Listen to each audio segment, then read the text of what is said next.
Hey Leo, I've actually pulled cards for you already, and I've been sitting here looking over them trying to get a sense of the story. The first card that came through, Yolosiwak, this is the Lady or Empress of Hearts, Cups, which to me represents a reflexive state of being where rather than being concerned with the outer form or with outer activity, turning the focus to the realm of the imaginal or of the emotional, the felt, reminiscing, but also attempting to make sense of the world as you're experiencing it, not from a rational perspective, but from a more deeper, even symbolic and intuitive and felt perspective. There's an interesting communication about moving away from a very active, outward, interactive stage of your life, which I think is represented best by this card here, the Three of Hearts.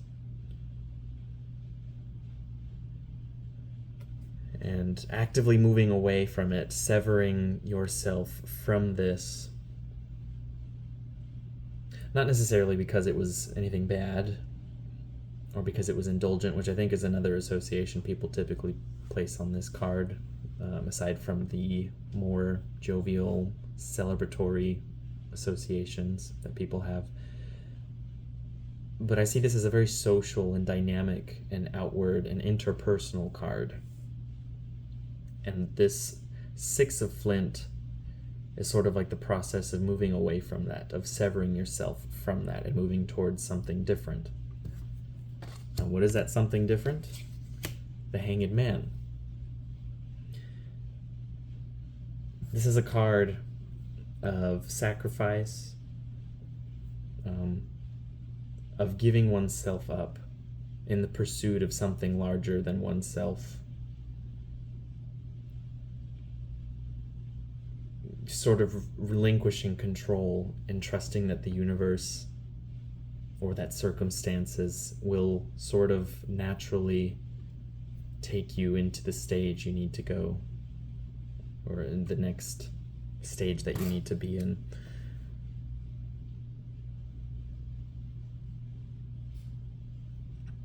At the base of the reading, we have the Empress. So one of the interpretations that I was having with this particular spread of cards was that of a woman finding out that she's pregnant, leaving behind a life of partying and sort of being very free and relaxed with how you spend your free time, doing whatever you feel like, doing whatever you wish, following your whims and your desires, having to move away from that, having to make a difficult decision to take on responsibility, to sacrifice that aspect of your life, to make space for being able to provide nurturance and abundance, mothering. Now, it doesn't necessarily have to be literally that for all of you, but I think that interpretation, that sort of story, very much encapsulates the energy that I'm tapping into in connecting with you, Leo.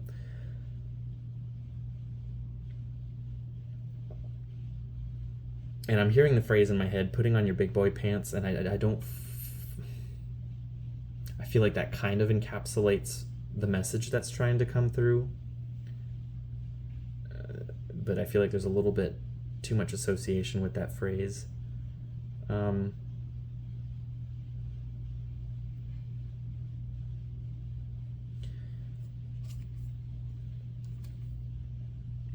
just pulled this card. This is the Six of Hearts, the card of reminiscing, of remembering, of looking back, of reconnecting even. Maybe through this process of severance from a former life, in the pursuit of something new, you're reconnecting with something that you had forgotten about, or something that you hadn't had in your attention for a while, maybe because you were too distracted with activity. But now, she's fallen asleep. She's no longer weaving, no longer participating in the worldly activity, and she's returned to the realm of the imaginal, the realm of the emotional, the memorial, and learning from that inner world instead of the outer world.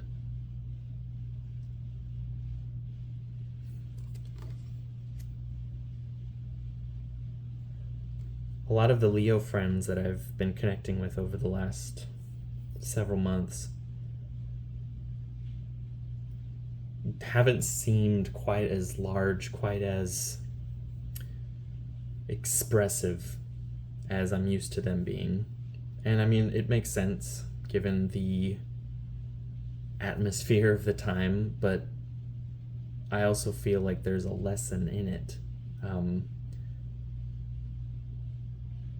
That if the most solar expression of self is turning within, what does that mean for the rest of us? What does that tell us? What does that tell us about where we are in the cosmic clock, so to speak? What is the season? I think it is a season for reflection, for re-evaluating, for coming to terms with our indulgences, if we want to take this card as that sort of interpretation, and learning to take responsibility and changing our habits so that we can progress in a specific way. Because while there's not necessarily anything wrong with enjoying the finer things in life and surrounding yourselves with nice things, with good food, with alcohol, drugs, whatever the case may be, partying, sex, because I mean that's another sort of Empress association. Is that progressing you in any way, or is it merely keeping you content with where you are? And is it perhaps the outer activity that's distracting you from coming to deeper realizations or remembrances? Maybe reconnecting with a more innocent form of love, an old relationship, or reconnecting with a childlike perspective of the world around you, being more creative again, feeling like you have ideas that you want to birth and bring into the world, and now you have the time and the space for it, and you're not so distracted by what's going on outside or by the schedule that you're adhering to. You've given yourself breathing room. Or maybe that's the end goal of this process that you're undergoing, is to provide yourself the space within which to be more creative again, to reconnect with what it is that brings you joy,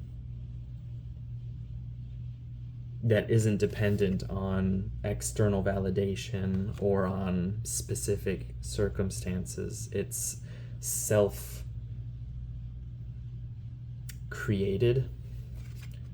And I'm saying that because I'm thinking back to her weaving.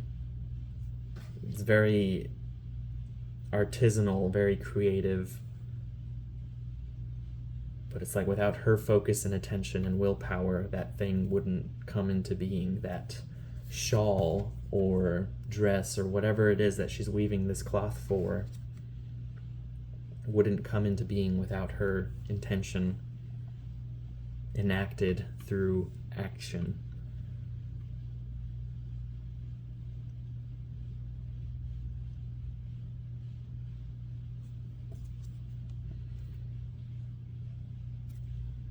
Yolotelpocatl. This is the warrior of hearts.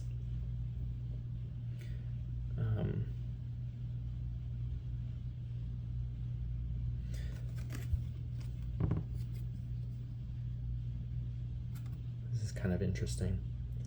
Because again, this is like an earlier stage of development. This is youth, whereas this is more matured. This sort of connection of looking towards the past, or rather looking towards a simpler, less complicated, less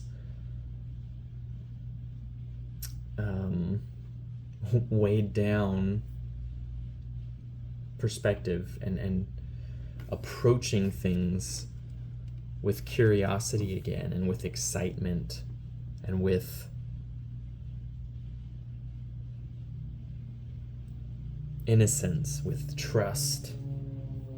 Because I feel like the older you get, the more guarded we tend to become, the more our paradigms are crafted around our habits and the things which validate our own beliefs and perspectives, and we get stuck in those things sometimes. And so maybe reconnecting with a more fluid, more open, more childlike, again, that phrase childlike, perspective of things is going to help you progress in some way. And I'm hearing like maybe this process of progression does appear to be regression, but you have to go backwards in order to move forward sometimes. Like if you think about the synodic cycle of Venus, there are times where she appears to be retrograde in the sky. She appears to be moving backwards, but it's part of the entire cycle, and she's actually still progressing. It's just that from the perspective that we have here on Earth, it appears that Venus is moving backwards against the backdrop of stars. But that isn't what's actually happening. It just appears to be that way.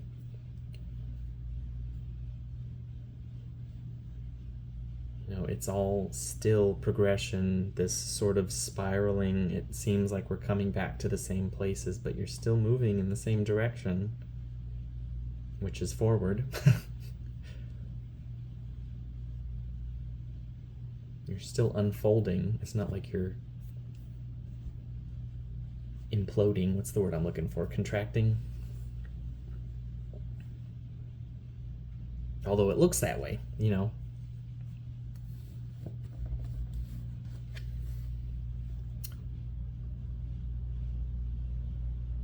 I'm trying to remember reading the booklet excerpt on this card, Tlacapiloli, which is depicting Nanahuatzin, who is the character in Nahua or Aztec mythology who sacrifices himself in order to become the sun of the current age that we inhabit.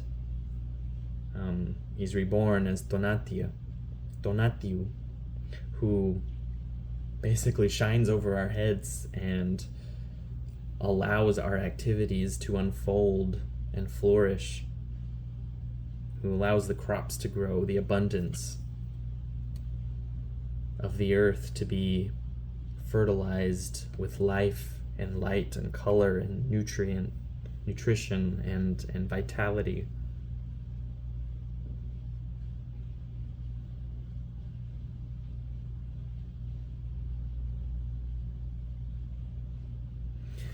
I'm also seeing this card just in this his stance, his body stance. It's making me think of like a farmer plowing the field. But there's very much this sense with this card next to it that the field is being prepared to lay dormant, to lie. The term is fallowed, I think. In order for this abundance to be made available. It's like this process of rest, of inactivity, is a necessary part of the active half of life, if you will. You know, you need sleep in order to be awake. You need rest in order to be active. You can't stay awake 24 hours a day, 7 days a week. You need to rest and recuperate and nourish yourself, your body, your mind, and even your spirit. Like, I feel like that's what this process is talking about. Connecting with the habits that create space for you to do those things, so that you are more effective once you wake back up again, so to speak. Once you're reborn as the sun again.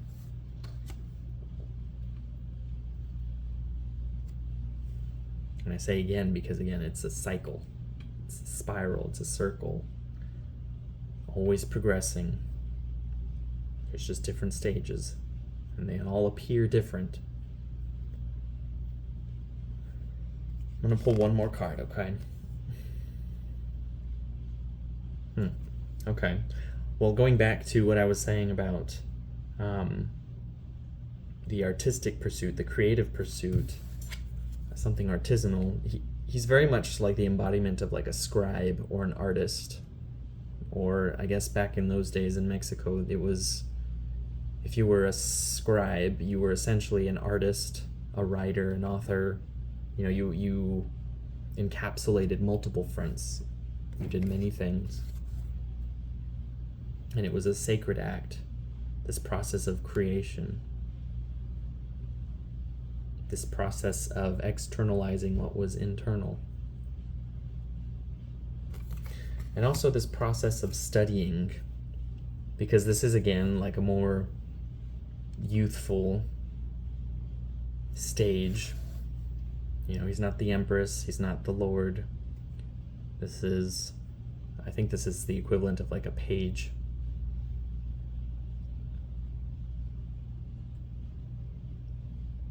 And so with that, this is like taking on something new, maybe finding a new medium for your creativity.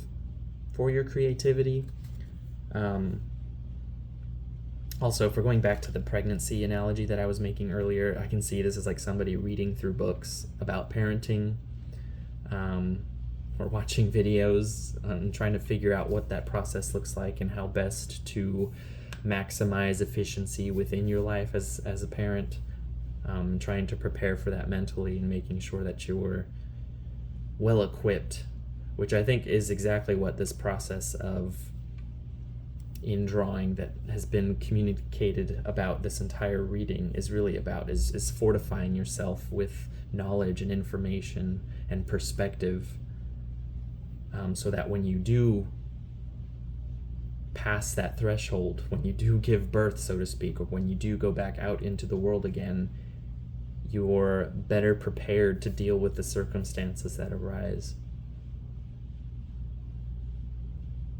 And also more knowledgeable on the things that you're giving talks on. Like, I'm seeing somebody going up on a stage and like talking to a group of people, kind of like a teacher, or like a, I don't know why I can't think of the word right now.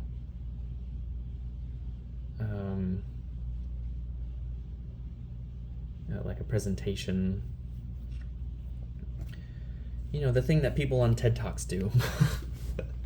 They present ideas to people.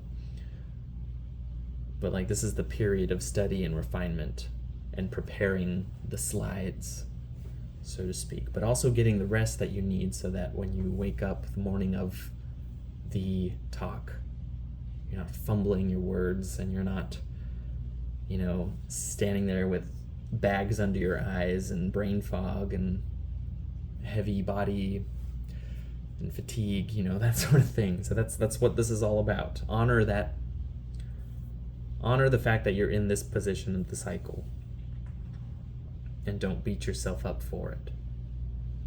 And also be able to recognize when it is the appropriate time to sever yourself from old perspectives, old habits. If it's time, if you've been thinking for a while about changing your routine, your daily routine, or even omitting certain activities that you've been participating in, or certain foods that you've been eating, alcohol that you've been drinking, substances you've been taking or interacting with. This is kind of like the universe sort of reflecting back to you that feeling is arising because that's exactly the season that you're in. And it's not an easy process, because I think in the original story, Nanawatsin, he throws himself into the fire to sacrifice himself in order to be reborn as Tonatiuh, the solar sun, the solar god.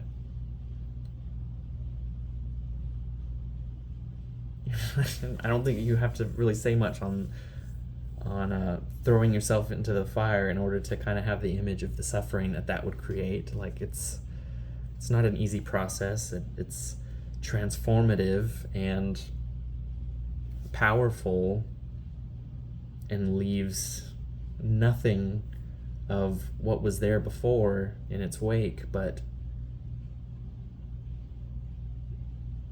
the self still remains. The truest parts of who you are still remain.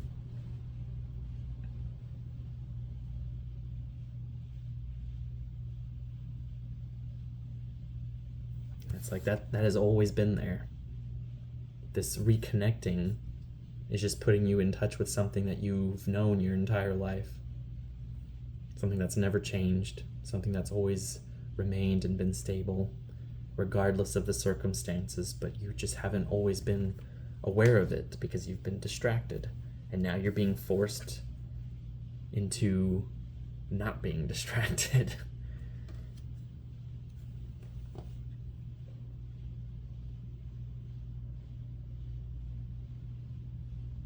So where do you go from here when you've passed through this and come out the other side?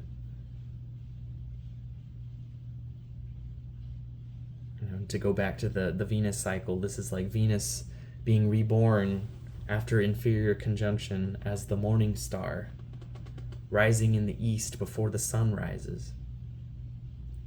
Lord of the East, Lord of the eastern skies, Jewel of the East. Like, what does that look like for you? As I'm recording this reading, we're in the evening phase of Venus, which is very much the portion of the cycle in which ideas of disintegration, of breakdown, of death, whether literal or symbolic, are very dominant. It's kind of like the waning half of the lunar cycle, the bright moon slowly shrinking and becoming dark again until it's reborn at the new moon. That's very much what this phase of Venus is about. And the more I personally research the cycles of Venus, the more I come to realize why it was so important in especially Mexican calendrics, because they knew and could see how beautifully our world was reflected in it, the phases of our lives, our collective interpersonal lives. It's very wrapped up in it. And I don't want to get too much into that because I have ideas for future videos to actually focus just on that. But this is the season for clearing away, for letting things go, for severing, walking away, moving, leaving behind.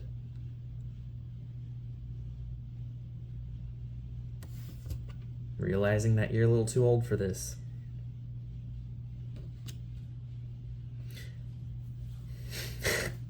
And as I said that, I was remembering, I think I did a reading for you guys. I think within the last 3 readings I've done for you, Leo, maybe older. When I actually talked to you guys about giving up the party lifestyle, of renouncing addictions of some kind. Not to say that all of you are dealing with that, but it's like, what is it that you're using as a screen to place in front of you so that you don't have to look at the world as it actually is? Why do you feel like you have to cover yourself so that you're not forced to reckon with what's actually happening? What is it that you're avoiding? And it doesn't have to be avoidance through drugs. You can avoid reality by doing literally anything. And maybe this is the time to take stock of what those things might be. Are you running to relationships in order to hide a deep-rooted insecurity about yourself?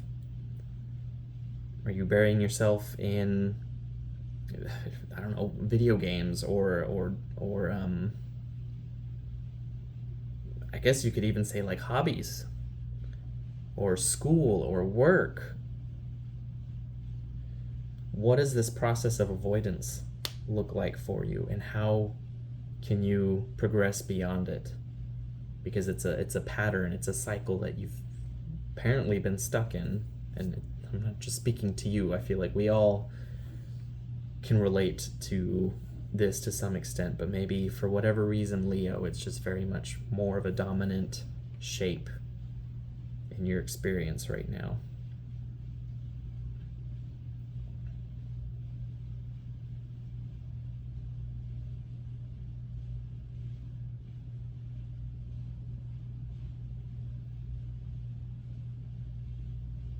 But the sun is the fulcrum around which everything orbits. And the sun as your ruler, Leo, as the purest expression of everything that you are. I think that by you doing the work necessary to come out the other side as the shining morning star, when that time comes, you're setting an example for everyone else. And usually Leos are very well positioned to be visible and impactful.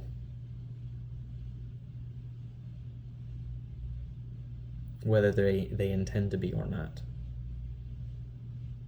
Maybe that's true of most of all of the fire signs, but you'll have an interesting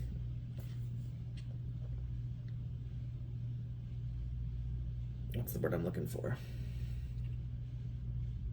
Privilege? That word feels so gross now. Our society has ruined language. Okay, anyway, I think that is about where I'll leave things for now. But I'll wish you all the best, Leo. Take care and be well.